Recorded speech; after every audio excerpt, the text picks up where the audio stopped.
Welcome to the Intuitive Therapist Podcast with Janis Cohen, therapist, clairvoyant, empath, and medium.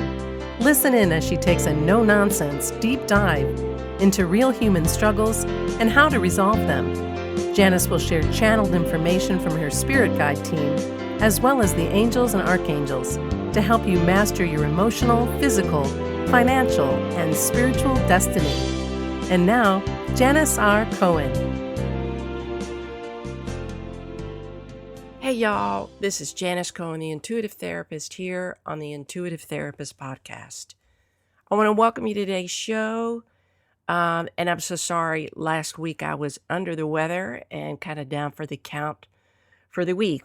Fortunately, it was not COVID, but it was a nasty sinus infection that you could hear. I still have a little bit of the remnants of it, so that's why I did not post anything on the podcast, but I'm back feeling great.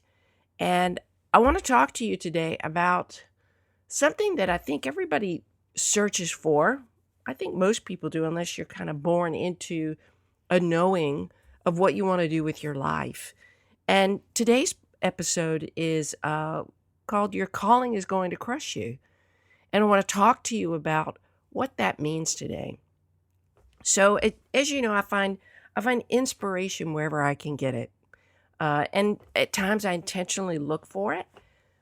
And then sometimes, y'all, I kind of stumble on it. I don't know about y'all, but sometimes things just kind of hit you in the face and you're like, whoa, I got to really think about that and look at that.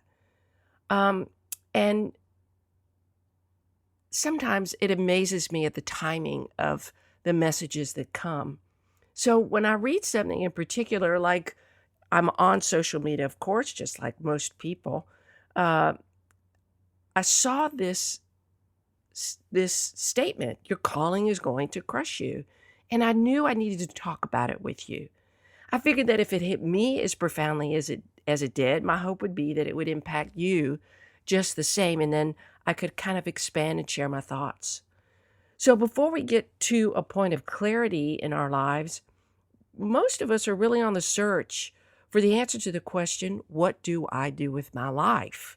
Some of us now are asking that. You know, COVID has really pushed us all to take a life review, to look at our lives. And sometimes some of y'all are asking yourself that question, what do I do with my life now? I want more meaning, value. I want to be able to be of service. I want to feel more fulfilled. So what do I do? And really, none of us can escape this part of life's journey to figure out how we are to use our lives. And unfortunately, y'all, not everybody finds the answer, or at least becomes aware of it. I have clients come to me more often than not. They're trying to find their way out of one thing and want to step into another, whether it be finding their life's passion, the right relationship, uncovering reasons why they feel a particular way, or dealing with life traumas. Everybody's trying to figure something out. And the key really to figuring out the purpose in your life, and this is something I've spoken about before, it's really to look at this one thing. And it's kind of a culmination of a bunch of things, but it's really looking at the kinds of things that have happened in your life. The bottom line is that what you're meant to do, to be in the highest form of service, which is really why we're all here, by the way. Money's an energy. We make money. Yep, we need money to live. Status is a choice, right? But the reason why we're all here is to step up in the highest form of service and to be fulfilled in that way, to feel whole.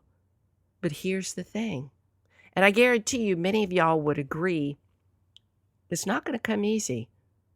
When you realize why you're here, you're going to experience pain before you have that realization.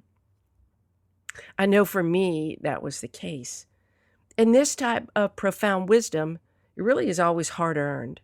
Unless your soul is reincarnated with a clear purpose from the get-go, and you walk through life with a crystal clear knowing of how you are to show up in this life, majority of us are on the search. We're on the search for the answer. And some people, they just kind of seem to know how they want to impact the world at a very early age. Y'all know I believe in past lives. I absolutely believe that we carry things from our past forward, where we need to fulfill the mission of our soul. And sometimes it takes lifetimes to figure that out. Sometimes we are doing it in each lifetime, and then we incarnate in this one or the next one, and we're like, you know what? Yep, I need to do that thing. And as I've said before, you're really to use your life to become the most truest and highest expression of yourself. And each soul has a destiny, and each soul has to go through years and years and centuries of experiences and roles in order to ultimately fulfill that.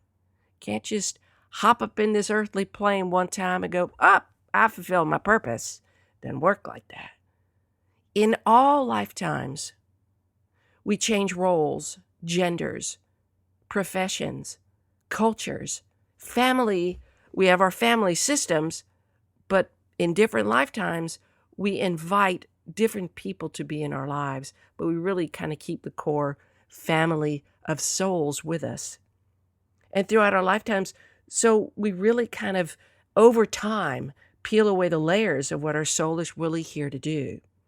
So what we are called to ultimately do with our lives kind of really will never be clear until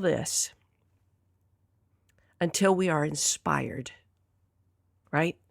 And inspiration can come from recognizing a need, and then all of a sudden your soul's like, yep, that's what I need to do. Or from going through a painful experience and needing to help others through it.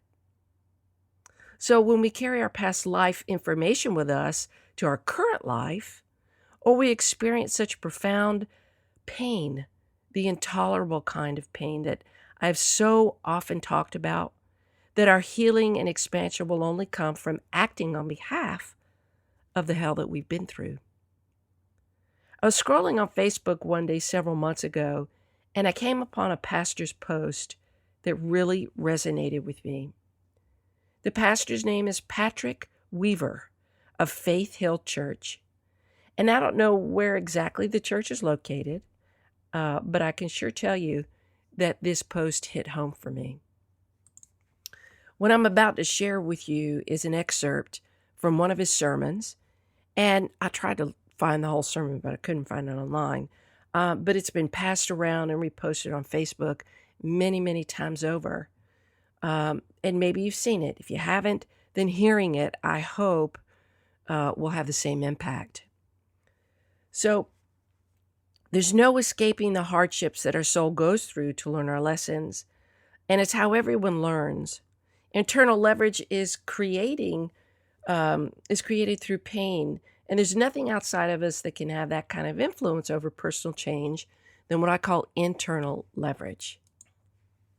And when I think about what I've been through in my life, I've shared a lot with y'all, and where it's brought me up until now, I finally get why all of the tough stuff happened to me.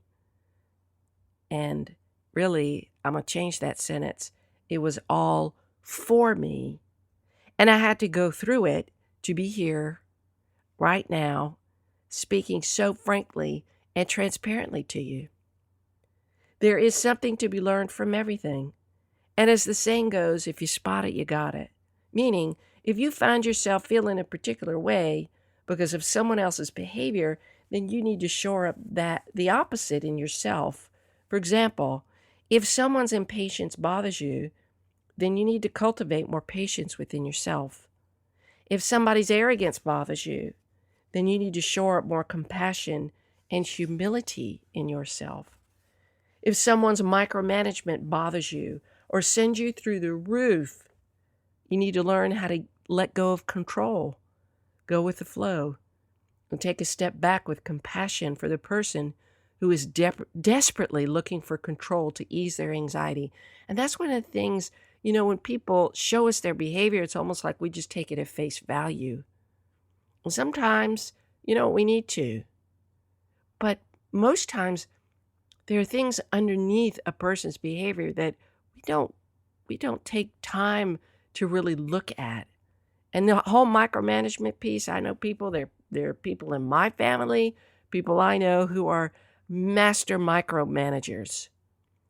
And yet there are times where it drives me absolutely nuts. Cannot stand it because they are so focused on being in control.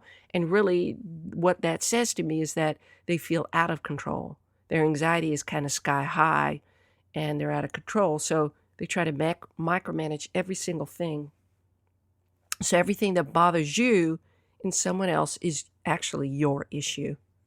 I know you don't want to hear that.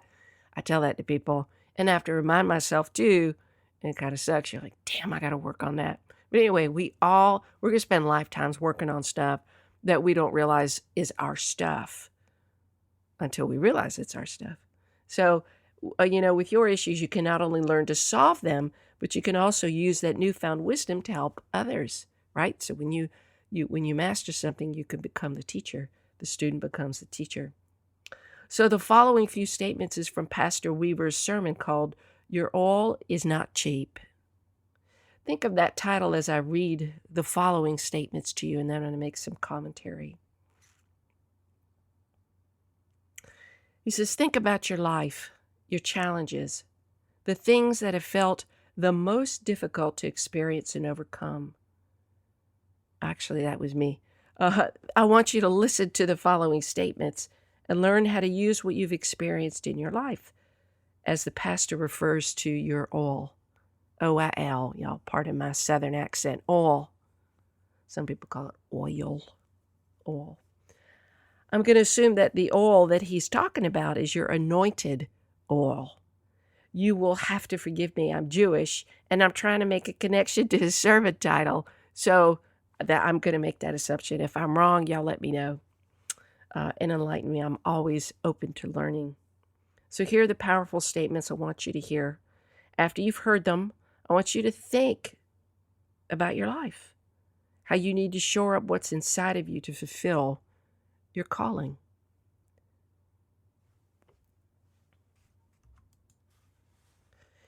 If you're called to mend the brokenhearted, you're going to wrestle with brokenheartedness. If you're called to prophecy, you're going to struggle to control your mouth. If you're called to lay hands, you will battle with spiritual viruses. If you're called to preach and teach, you will be sifted for the wisdom that anoints your message. If you are called to power, your self-esteem will be attacked. Your successes will be hard fought. Your calling will come with cups, thorns, and sifting that are necessary for your mantle to be authentic, humble, and powerful. Your crushing won't be easy because your assignment is not easy.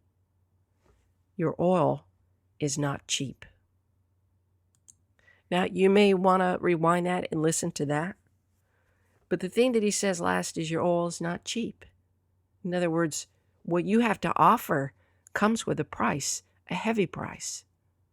And we all have to pay the price to live in the fullness of our being. As the pastor says, your calling is going to crush you. And as I say, it will crush you first. And then if you learn from it, it will carry you up and give purpose and meaning to your life. For those of you who are struggling to figure out what to do with your life, I hope this helps you figure it out. Look at your life. What have you been through? What can you not ignore anymore about what's happened to you? And how are you going to use your life to fulfill your calling? To find your all. Use your life to be of service, my friend, because that is why we're all here.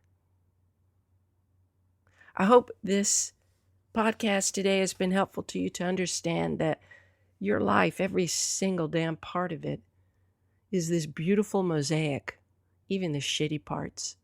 It's the beautiful mosaic of who you are. There are no two people that are alike. You are here. Your soul's calling is available to you. And if you want to find out and you still kind of feel confused, reach out to somebody. Reach out to even maybe your pastor, your rabbi, a elderly friend, a therapist, a coach, counselor.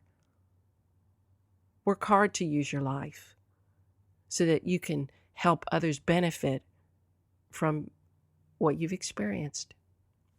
I wish you a blessed day, a wonderful week, and as always, live intuitively. Thanks for listening to The Intuitive Therapist. If you like what you heard, the best compliment you can give us is to share this podcast with a friend. And be sure to give us some stars and a favorable review at Apple Podcasts or wherever you listen in.